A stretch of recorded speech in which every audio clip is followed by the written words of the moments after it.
y quiero invitarles a que abramos la Biblia al capítulo 1 de Mateo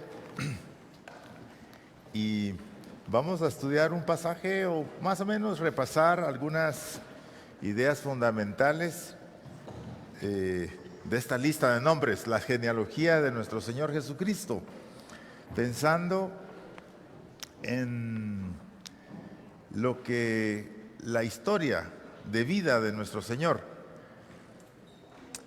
Mateo capítulo 1, y vamos a leer los versículos 1 hasta el 17.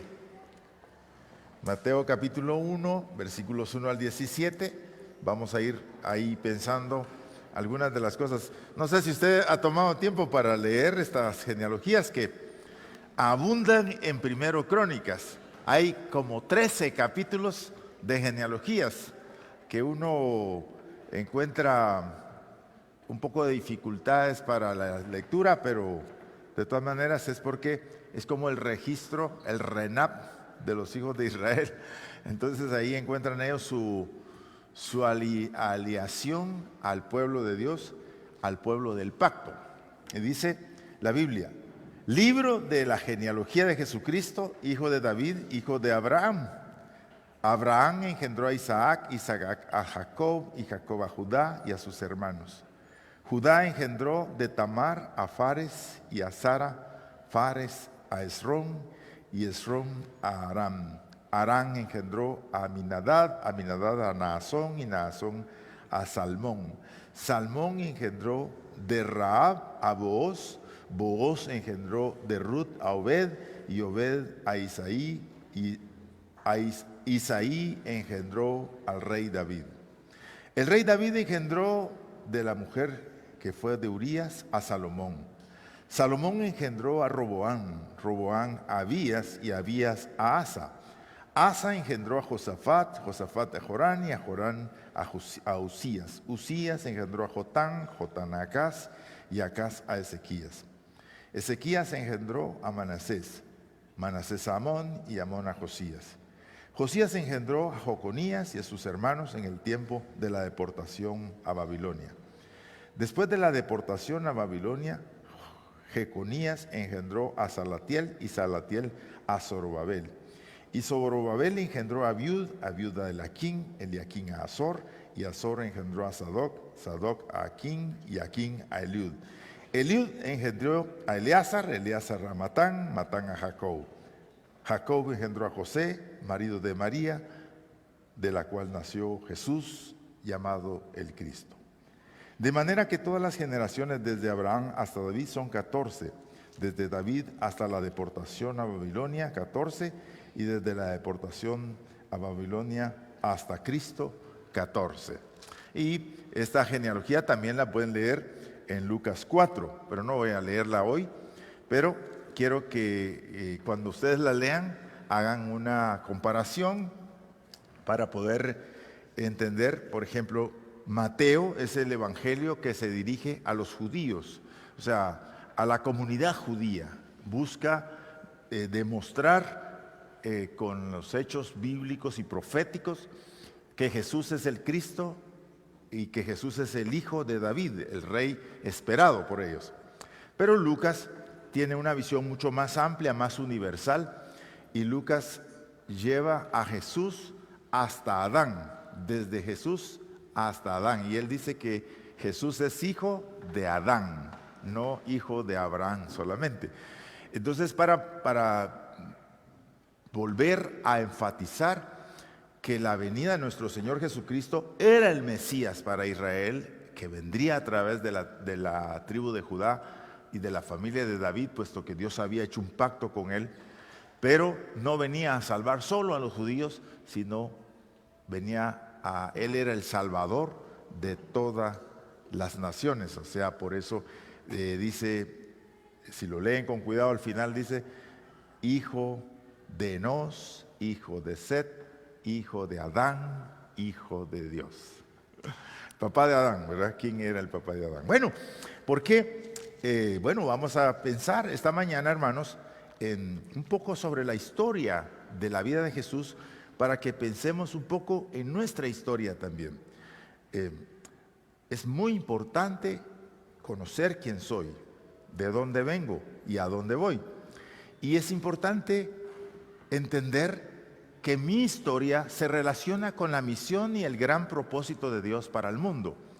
Que Dios busca, de alguna manera, usar mi vida, no importa, digamos, la trayectoria que mi vida haya tenido hasta el encuentro con Jesús. Y en el encuentro con Jesús cambia, y cuando cambia mi vida es cuando yo puedo ver el presente o vivir el presente enfocado en la visión que Dios tiene para Dios, para nosotros. Entonces, es muy importante porque Jesús fue un ser humano como nosotros. Y tenemos que verlo desde esa perspectiva. Y entonces por eso Mateo, en primer lugar, Mateo lo une a la línea del pueblo de Dios, que el pueblo de Dios comienza con Abraham. Dios creó a la humanidad antes que Israel. Es muy importante que entendamos eso. Israel no es el centro de la Escritura, hermanos. El centro de la Escritura es Dios revelando su historia en la historia humana. Y la historia de la humanidad es primero que la historia de Israel. Por eso el pueblo de Israel comienza con Abraham. Su historia comienza, el pacto y todo lo que Dios comienza a hacer con Israel comienza en Abraham. Pero ya han pasado muchísimos años en donde la humanidad fue creada y levantada, pero Dios es el que ama a toda la humanidad. Y por esa razón viene Jesús. Entonces hay que comprender eso, porque si no terminamos pensando que la Biblia habla de Israel nada más. El tema de la Biblia es Dios, ¿verdad? Los que hemos estado en mi clase saben que el tema de la Biblia es Dios. No usted, no Israel, no nadie, hermanos.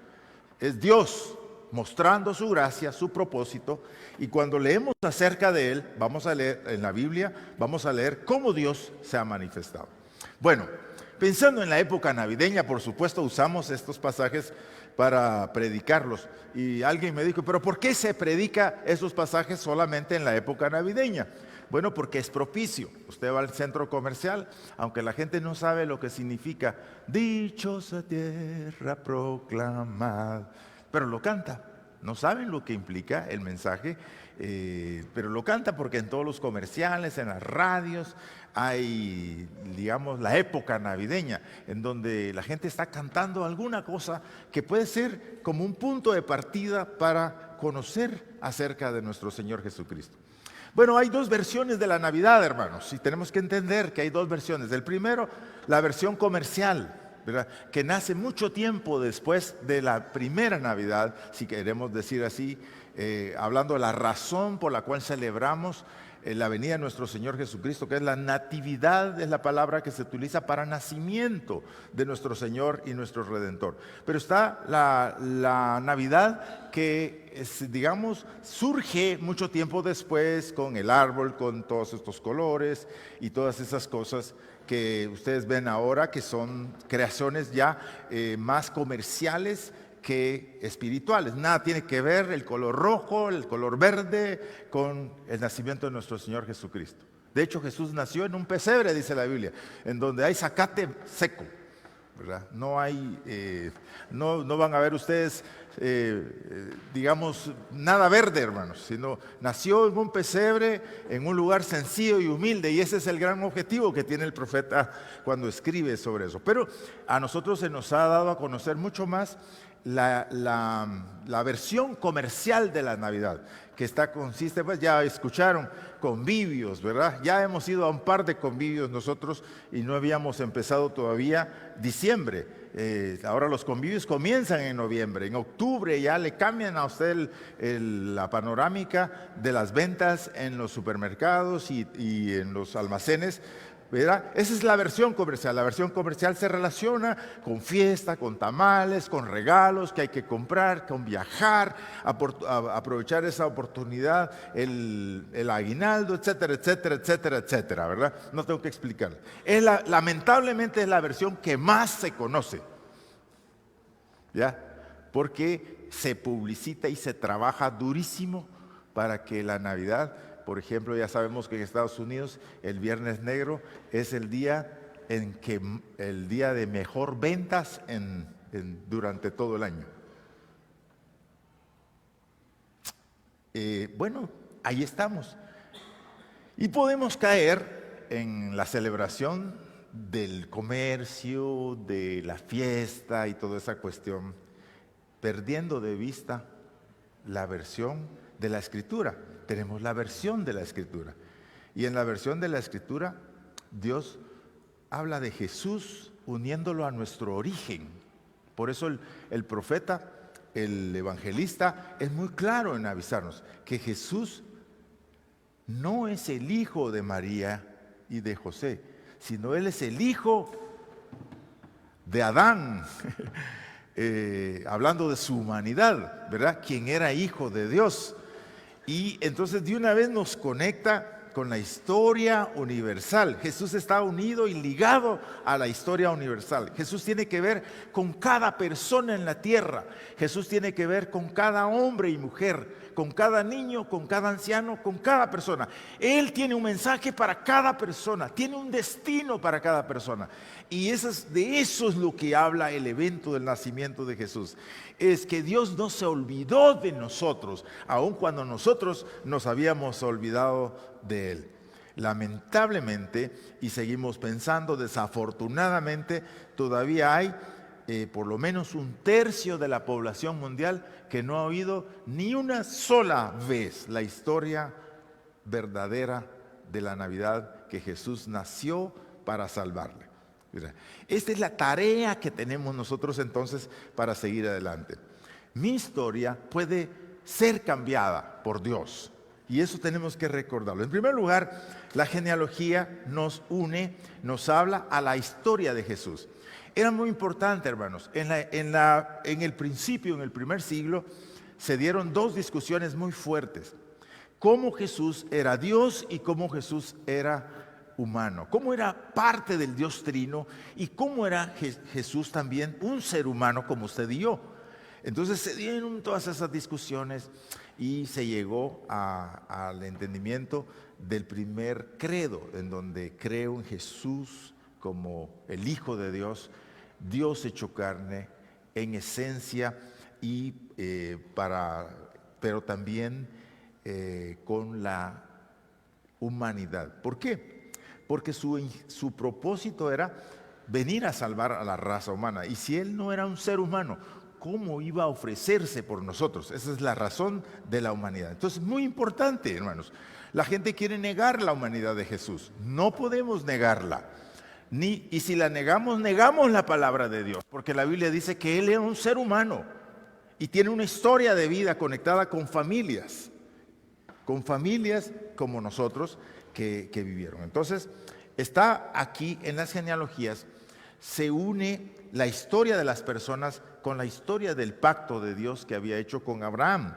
Dios hizo un pacto con Adán, Dios hizo un pacto con Abraham, pero el que mejor conocemos es el pacto de Abraham, que a través de él y de su descendencia serían benditas todas las familias de la tierra.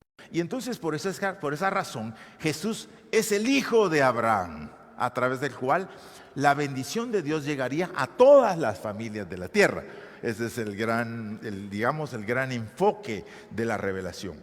Entonces Jesús no solo quiere hacernos ver que Él era un ser humano como tal, pero sí lo es, pero también es el ser humano que está unido a la historia humana. Él es parte de ella. No podemos sacarlo de la historia.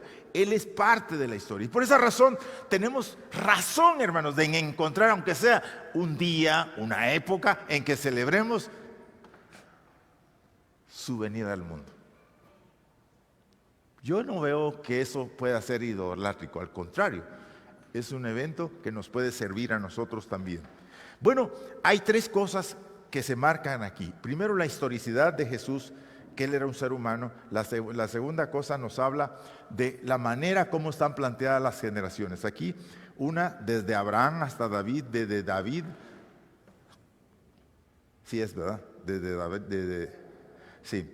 desde Abraham hasta David, desde David hasta el exilio y desde el exilio hasta Jesús. Dicen que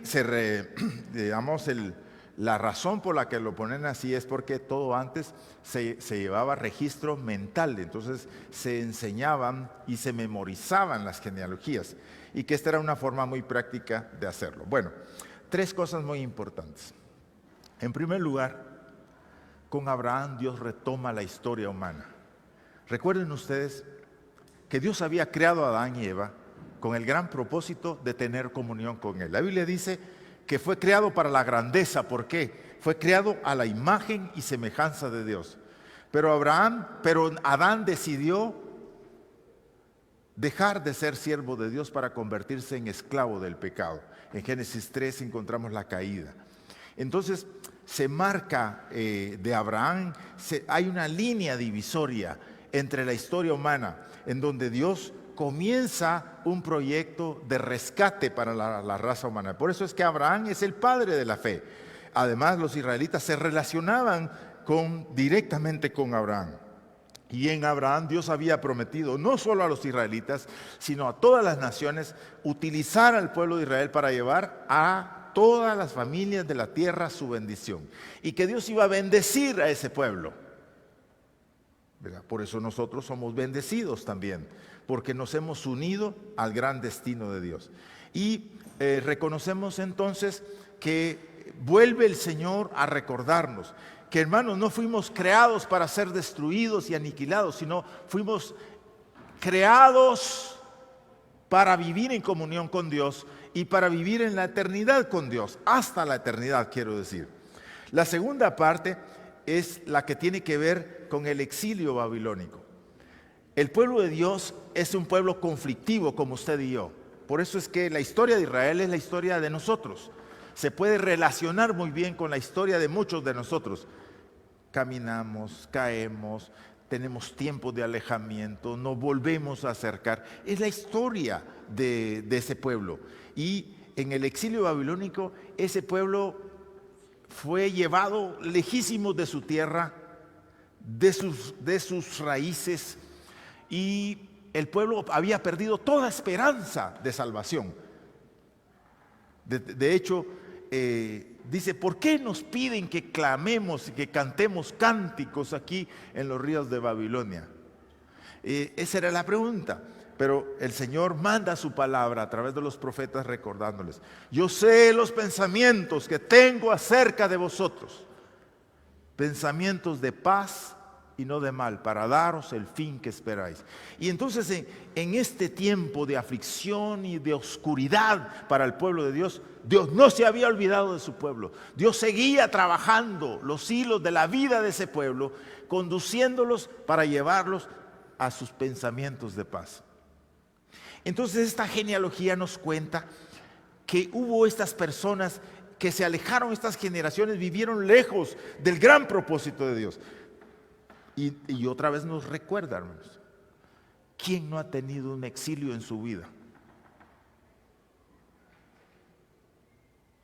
Pues, hermanos, tal vez no nos hemos ido de la iglesia, gracias a Dios, pero nos ha ocurrido lo del hermano del hijo pródigo, que se sentía perdido en la casa del Señor. Es un exilio, hermanos, donde no vemos a Dios, no vimos a Dios, no contemplábamos la gracia de Dios.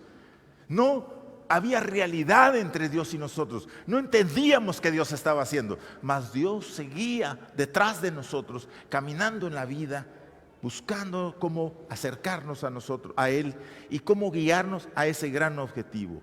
Yo sé los pensamientos que tengo acerca de vosotros, pensamientos de paz y no de mal. Entonces la genealogía nos acerca a esa historia que todos hemos tenido. Perdidos, hermanos, en la casa del Señor, hasta que Dios tomó nuestra vida y le da el sentido que la vida tiene. Ahí clamábamos como el salmista clama: mi alma tiene sed de Dios, del Dios vivo y verdadero. Y nosotros le metíamos otra cosa pensando que eso era lo que necesitábamos, hasta que apareció Dios de nuevo. Y eso es lo que cuenta esta genealogía, que en estas 14 generaciones Dios los volvió al camino. Por eso se llama el segundo éxodo. Y tercero, encontramos entonces desde el exilio hasta la venida de nuestro Señor Jesucristo. No habrá siempre oscuridad para la que vive en tinieblas, tierra de Zabulón y de Neftalí, ¿verdad? Nadie tenía esperanza en Galilea de los gentiles, pero ahí se asienta nuestro Señor. Y ahí lleva luz, lleva esperanza. Eso es lo que significa Jesús, hermanos. Jesús es la luz de Dios descendiendo en las tinieblas humanas, en las tinieblas de la esclavitud del pecado, en donde el ser humano estaba perdido. Pero ahí desciende la luz de Dios. Y eso es lo que Lucas o Mateo nos está tratando de explicar, que la luz de Dios no fue apagada por las tinieblas. Y por eso la Biblia dice en Gálatas 4:4, cuando vino el cumplimiento del tiempo, Dios envió a su Hijo, nacido bajo la carne y nacido bajo la ley, para redimir a los que estábamos bajo la ley y el pecado. Cuando vino el tiempo exacto, dices la palabra, cuando vino el tiempo, la palabra tiempo aquí es cronos, no es kairos. Hay dos palabras para tiempo, cronómetro y kairos. El kairos es la época, ahora estamos en el kairos de la gracia. Es una época larga donde Dios sigue esperando que todas las personas procedan al arrepentimiento. Pero está el cronos es en donde Dios mueve los hilos en fechas exactas para volvernos al Señor. Algunos de nosotros nos recordamos el día en que Dios nos salvó, el día en que nos consagramos al Señor, el día en que nos casamos, el día en que nacimos. Ese es el cronómetro, porque son épocas y son momentos en donde Dios hizo algo extraordinario en nuestras vidas. Bueno, aquí dice, cuando vino el cumplimiento del tiempo, la palabra que se utiliza es cronos. Porque cuando vino Jesús, el mundo no fue el mismo. El reino de Dios invadió las tinieblas. Bueno, de eso habla la genealogía. Pero la Biblia dice, Jesús es el segundo Adán con quien Dios iba a tratar con la humanidad entera. Romanos 5:12 dice, por tanto, como el pecado entró en el mundo por un hombre y por el pecado la muerte, así la muerte pasó a todos los hombres por cuanto todos pecaron. Porque así como por la desobediencia de un hombre los muchos fueron constituidos pecadores, así también por la obediencia de uno los muchos serán constituidos justos. Hablando de Jesús, Adán nos infectó con el pecado, con la rebelión contra Dios. Jesús es el que nos libera de esa rebelión y nos conecta con el propósito de Dios. Entonces, hermanos, aquí está nuestra historia. ¿Quién de ustedes tiene una historia? ¿Quién de nosotros no tiene una historia? Lo que pasa es que no nos atrevemos a contarla. Pero hay que usarla, hermanos. ¿Por qué? Dios usa nuestra historia. Porque la historia suya se parece a la de muchos otros individuos en el mundo. Y pueden usted mostrarles cómo Dios se conectó con usted y le rescató. Jesús es el Salvador del mundo. Por eso cuando recibe el mensaje del nacimiento, dice, le llamarás Jesús, porque Él salvará a su pueblo de su pecado. Emmanuel, Dios con nosotros. Bueno, el otro evento importante acá es el de la inclusión. La genealogía es una demostración histórica de que Dios no es la idea que se ha tenido del Señor. Se critica mucho la forma como la iglesia, como la Biblia fue escrita, porque la iglesia está escrita en un lenguaje patriarcal, masculino. La masculinidad prevalece en la Biblia, que el hombre es el que se resalta ahí y que que el cristianismo ha sido, pues, en cierta manera excluyente, ¿verdad? Mas Dios no es excluyente, Dios es incluyente. Y una de las cosas importantes de la genealogía es ver cómo desde el principio Dios levanta la dignidad de las mujeres. Hermanos, en ninguna genealogía de los israelitas se incluían mujeres. ¿Por qué? Porque la mujer era un instrumento del hombre. Era una propiedad del padre o del marido. Era el marido o el padre el que decidía sobre ella. Mas no así en la Escritura, sino que en la Escritura es un instrumento a través del cual Dios se manifiesta, Dios se revela, Dios actúa a favor de sus grandes proyectos de salvación. Dios creó al varón a imagen varón y hembra a imagen de Dios. Su dignidad, su valor, su posición ante la sociedad no debe decidirlo la sociedad, sino lo decide su dignidad con la que fue creada. Y por eso es que el Evangelio redime todos esos valores antihumanos, lo que sea, ¿verdad? Para denigrar a las personas, y nos ubica a nosotros en la posición de hermanos, hijos de Dios, creación de Dios. Entonces, Dios creó varón y hembra, los hizo con dignidad, con valor, con posición, les dio autoridad, y las mismas raíces que tuvo el hombre, tuvo la mujer. Pero el pecado en el corazón del hombre ha hecho que se deforme la comprensión de lo que significa la mujer. Por eso, hermanos, no necesitamos que los movimientos a favor de la mujer vengan a la iglesia a hablarnos de la dignidad de la mujer. La palabra lo dice, tenemos que proclamarlo, tenemos que enseñarlo y tenemos que tratarlas de esa manera, porque no hacerlo es salirnos del gran propósito de Dios. Es violentar el objetivo primario de Dios cuando creó al ser humano. Y por esa razón nosotros no necesitamos el aliento de los grupos sociales que se levantan para luchar por sus derechos. Nadie debe ser denigrado por su posición. En la iglesia, hermanos, no hay posiciones. Aquí somos hermanos. Unos con más billete que otros, hermanos. Unos con más educación que otros, hermanos. Unos con colores diferentes, hermanos. Porque la palabra de Dios dice, vuestro Padre Celestial. Así que dejemos de estar viendo así, ¿cómo se llama eso? A los demás. ¿Cómo se llama ese mirador? Sí, esos hermanos es muy ofensivo delante de Dios.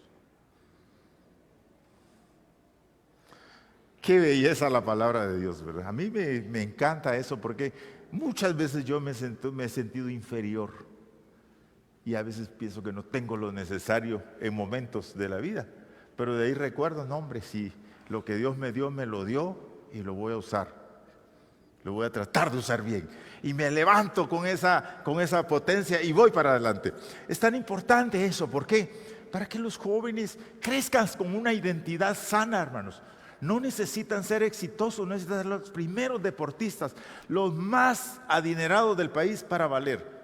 Valemos porque Dios nos creó a su imagen y semejanza, y con la imagen y la semejanza de Dios, Dios dice en la Biblia que nos repartió a uno 1 talento, a otro 2 talentos y a otro 5 talentos. Nos dio abundancia de capacidad. El problema es que nosotros lo hemos enterrado y queremos vivir más en el pasado que en el presente que Dios nos ubica. Entonces, en primer lugar, la inclusión. La segunda cosa es, mire qué clase de personas las que incluyó el Señor. En primer lugar está Tamar. Ustedes se recuerdan en la historia de Tamar. Tamar fue aquella mujer viuda que tuvo que vestirse o disfrazarse de prostituta para que Judá no la desechara.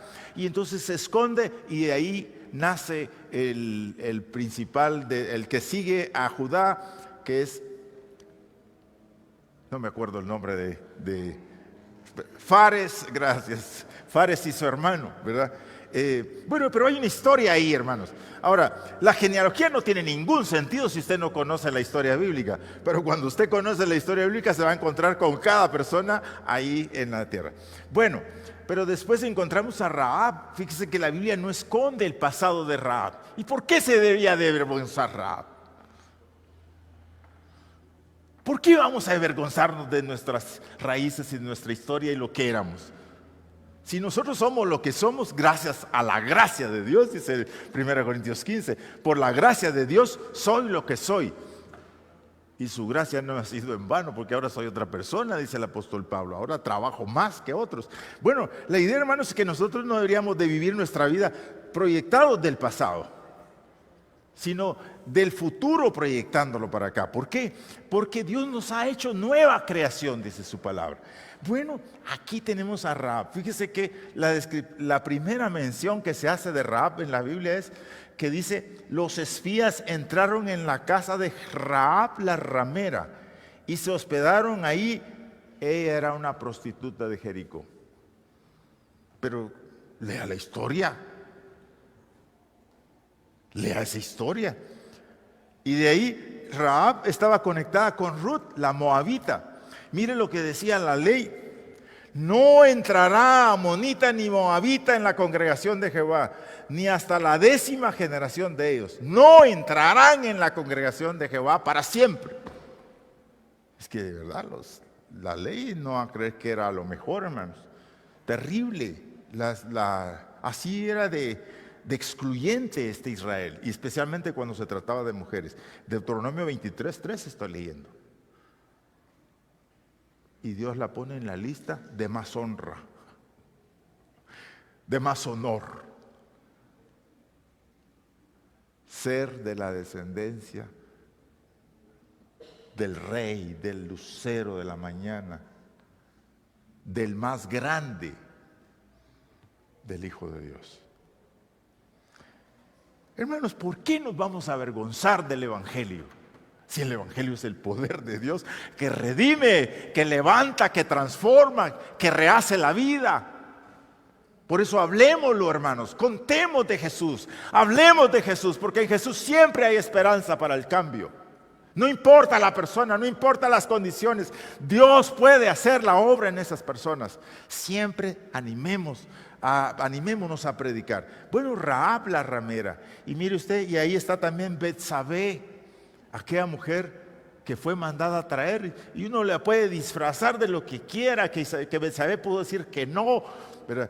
Pero que el rey que había sido puesto ahí para honrar a Dios, para obedecer la ley, la manda a traer con su autoridad, se acuesta con ella sabiendo que es un hombre, es una mujer casada, llega a ser la madre de Salomón, el rey más grande, y de ahí la historia del Mesías. Según los valores de este mundo, Jesús hubiera sido un cualquiera, ¿verdad? Solo por la mención. Fíjense que en Guatemala somos tan racistas, hermanos, y tan discriminativos entre ladinos y indígenas, porque es mutua la cosa. Los ladinos discriminamos a los indígenas nos discriminan a nosotros. Tienen maneras de hacernos, de referirse a nosotros con palabras soeces y palabras despectivas, que nosotros no conocemos, por cierto, pero sí conocemos las ladinas. Bueno, en 1952, Mateo Flores fue a competir a la maratón de Boston y la ganó. Fue el primer lugar, adelantándose al segundo lugar con más de 5 minutos. Hizo 2 horas, 31 minutos y 53 segundos. Pues hay muchas historias que se leen, se escuchan acerca de él, pero fíjese usted que el Estadio Nacional de Guatemala, Mateo Flores, como la mayoría de nosotros lo conocemos, había sido nombrado con el nombre de Mateo, pero camuflajeado. Porque él tenía un nombre, un apellido que lo ligaba a la comunidad indígena, y eso era vergonzoso. Dicen que, bueno, para algunas personas era vergonzoso, así que le pusieron, ni siquiera, él se llamaba Doroteo Guamuchis Flores. Doroteo, mejor le ponemos Mateo, porque suena más bonito. Y así le ponen al Estadio Nacional. Y todo el tiempo lo hemos conocido así, hasta hace unos años que se escribió un decreto en donde se reivindicaba el nombre tal y como era, porque es discriminativo hasta la ley, hermanos, violaba la ley. Pero fíjese cómo es el ser humano. Y por eso es que los apodos que tenemos nosotros, ¿verdad ustedes? Los apodos que nos ponemos y todas esas cosas. Bueno, así somos de discriminativos. Su nombre completo entonces es Doroteo Guamuch Flores. Pero así nos ve el mundo, hermanos. Mas Dios muestra su amor para con nosotros en que siendo aún pecadores, Cristo murió por nosotros, dice su palabra. Y entonces usted tiene que encontrar su valor en Dios, en Jesús. Tiene que seguirse viendo como Dios le ve. Tiene que seguirse valorando como Dios le valora. Y tiene que seguir sirviendo con esa dignidad con que la hicieron estas personas que habían sido relegadas por la sociedad.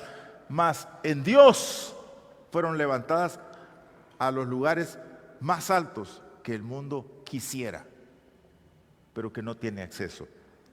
Dice la palabra de Dios que debemos correr con paciencia y debemos correr para ser los mejores, dice la palabra de Dios.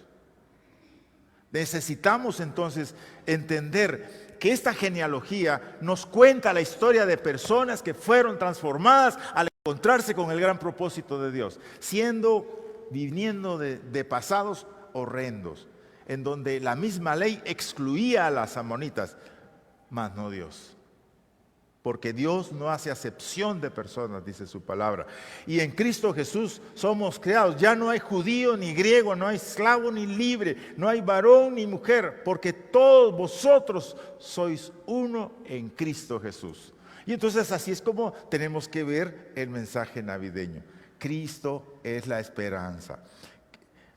Así que el mensaje de Jesús rompe con tres grandes divisiones que habían en la historia. En primer lugar, la de judío y gentil, pueblo de Dios y los paganos, era la idea, judío y griego.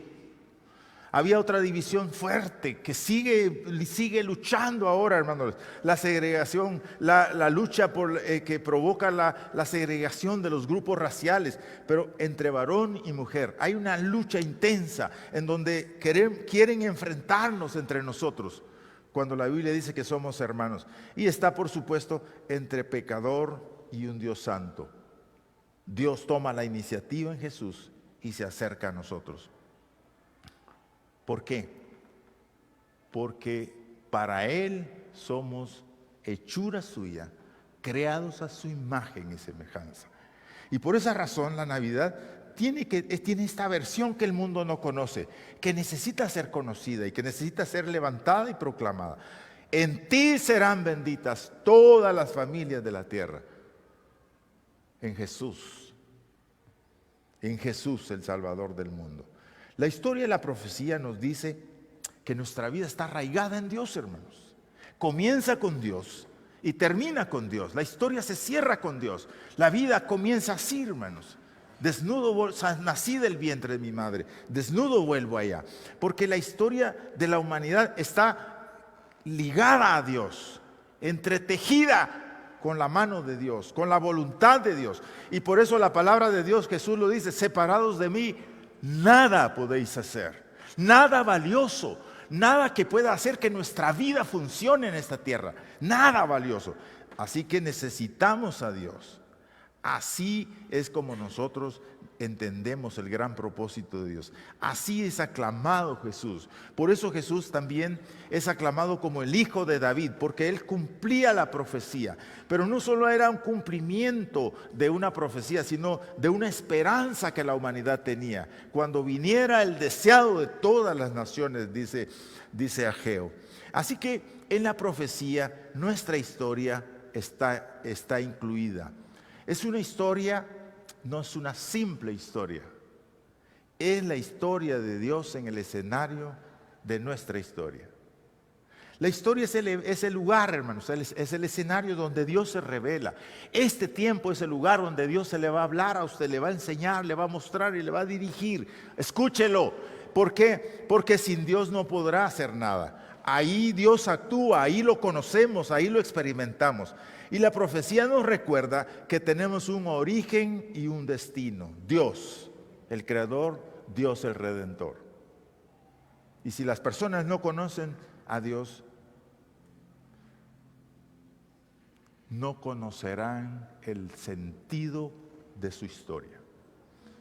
Y por esa razón, el Evangelio es el poder de Dios.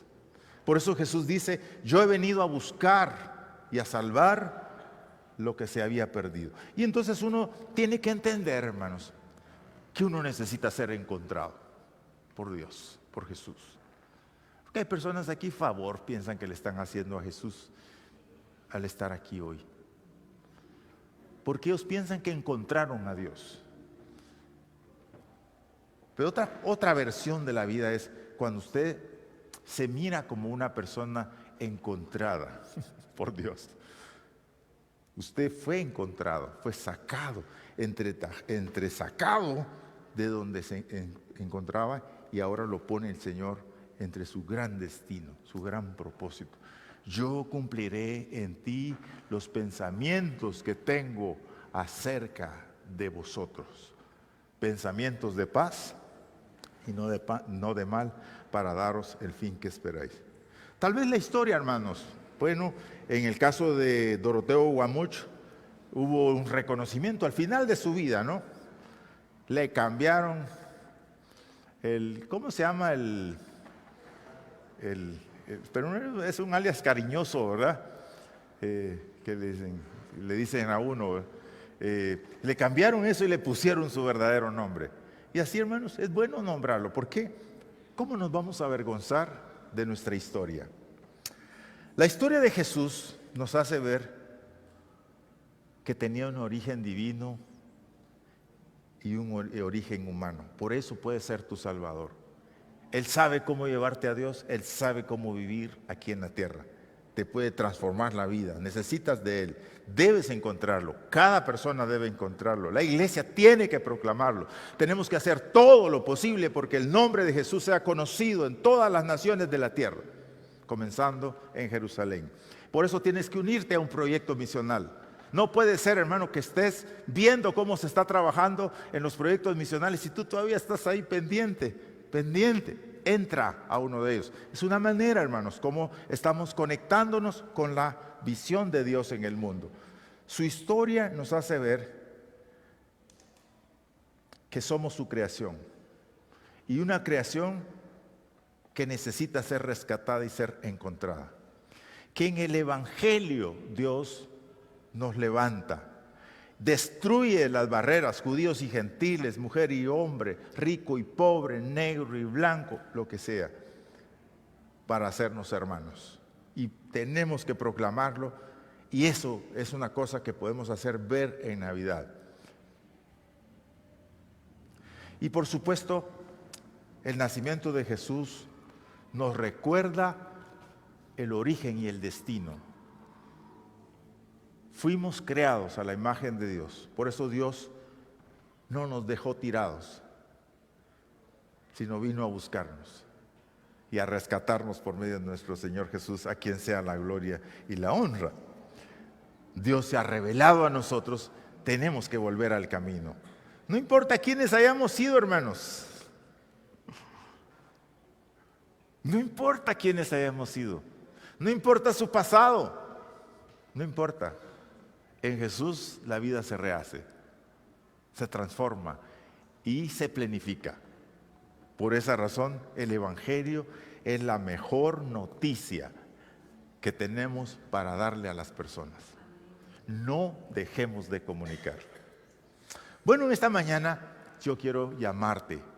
¿Has entendido lo que significa la llegada de Jesús al mundo? Bueno, porque ya fuiste encontrado por Jesús, porque dice la Biblia que vino a buscar y a salvar lo que se había perdido. ¿Ya fuiste encontrado por Dios en Jesús? Bueno, ¿qué estás haciendo? Ninguna vida de las personas que se encontraron con Jesús siguió siendo la misma. Rahab dejó de ser prostituta. Tamar retomó el camino de la gloria. Betsabé llegó a ser la madre del hombre más importante de Israel después de Jesús. María llegó a ser la madre de nuestro Salvador. Todas las versiones de la vida cambiaron. ¿Por qué no ha cambiado la tuya? Es la pregunta. Bueno, esa es la pregunta que tienes que hacer. Tal vez estás en la casa, pero no has sido encontrado por el Señor. Necesito ser encontrado. Porque Él vino a buscar y a salvar lo que se había perdido. Y por eso nuestra historia puede ser una historia diferente. Gracias, Señor, porque en Jesús nuestra vida cambia y en nuestra vida hay esperanzas. Gracias, Señor. Gracias, Señor, porque podemos empezar de nuevo con Jesús. Gracias, Señor, porque en Jesús se rompen todas las barreras que los seres humanos hemos puesto para dividirnos entre nosotros. Y Dios en Jesús nos ha hecho tus hijos, hermanos entre nosotros. Yo quiero orar en el nombre de Jesús, Señor, para que mi versión de la Navidad sea una experiencia con Jesús. Que yo pueda contarla desde el punto de partida, porque tú me encontraste a mí y me salvaste. Yo quiero caminar en esa dirección, Señor. No seguir revocando mi pasado con tristeza, como si todo se hubiese perdido, sino quiero ver al futuro que abres tú, Señor, en tu reino. Quiero ver el gran proyecto que tienes para mí, porque tú viniste a buscar y a salvar lo que se había perdido. Gracias te doy. Esta mañana yo pregunto, ¿hay alguna persona aquí que quiere decirle a Jesús: Jesús, yo creo que viniste por mí? Yo creo que yo necesito ser encontrado. ¿Qué quiere decirle al Señor esta mañana?